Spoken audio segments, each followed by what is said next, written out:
Greetings, Hithria fans, Teemo players, Poro holders, and everyone else that's been enjoying the start of the Legends of Runeterra Open Beta. Now that a few weeks have flown by and ranks have been climbed, masters achieved, and many decks have been built, we wanted to take some time to look at what's been going on.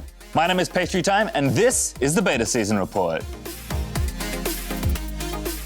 First things first, it's time to recognize some of the players that have gone above and beyond to demonstrate their card slinging skills, community efforts, content production, or just simply love for the game.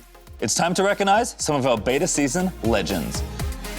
First up is the world's first master player, Pokrovac. Primarily playing a modified Elise Darius starter deck, Pokrovac proved that enough skill and determination to grind out games is worth more than needing all the cards from day one. And if that wasn't enough, he also became the world's first dual server master player after hitting the top rank in North America as well. Next is NA's own content-creating one-man army, it's Swim. Swim has been churning out content at lightning speed before the beta even began, and he's only sped up since then. Make sure to check out his Meta Monday series that drops before your vault opens if you need some guidance on what deck to build next. Over in EU, CheckCloud has been streaming up a storm since starting to play Legends of Runeterra. His Twitch channel has been growing swiftly and consistently despite only streaming in Czech. Language may divide us sometimes, but big brain plays are something we can all understand. For the Spanish-speaking crowd, the people over at Los de las Caticas have you covered.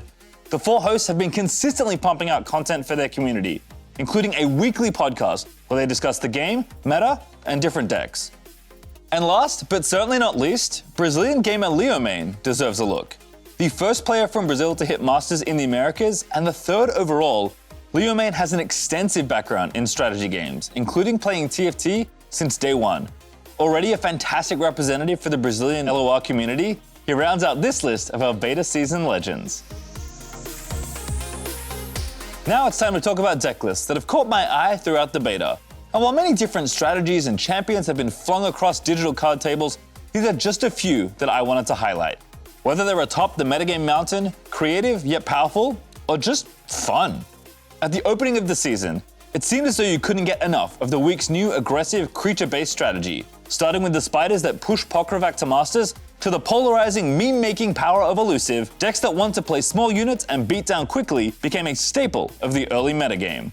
One of the more popular avenues that also appeared features the once less loved keyword, fearsome.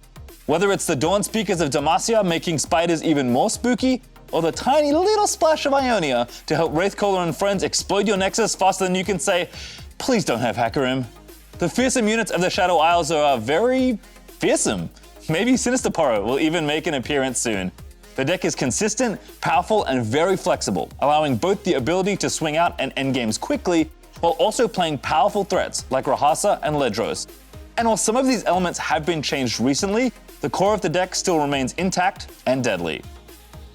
Amping the spice levels up a little bit more comes the unlikely, but effective, combination of Draven and Heimerdinger. Exactly the champion I think of when I imagine mindless and unrelenting Noxian aggression. Courtesy of professional card game player and deck builder Raptor comes Brains and Brawn.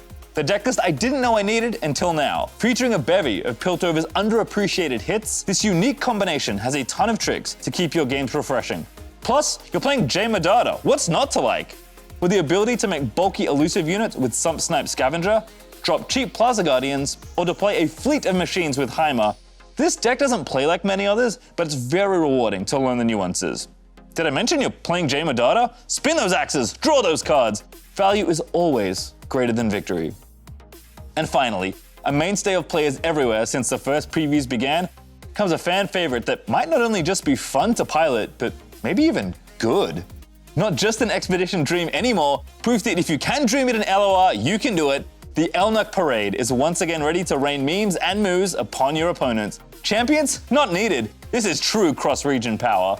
Thanks to Redditor Peeps Rebellion for showing this off. You may not have been the first, but you prove to the people that sometimes dreams do come true. Sometimes a horde of Elnucks are enough to even turn the tides of time.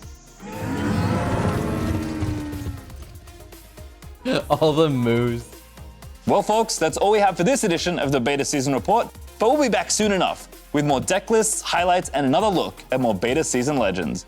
Until then, may your draws be good and your Elnucks be plentiful.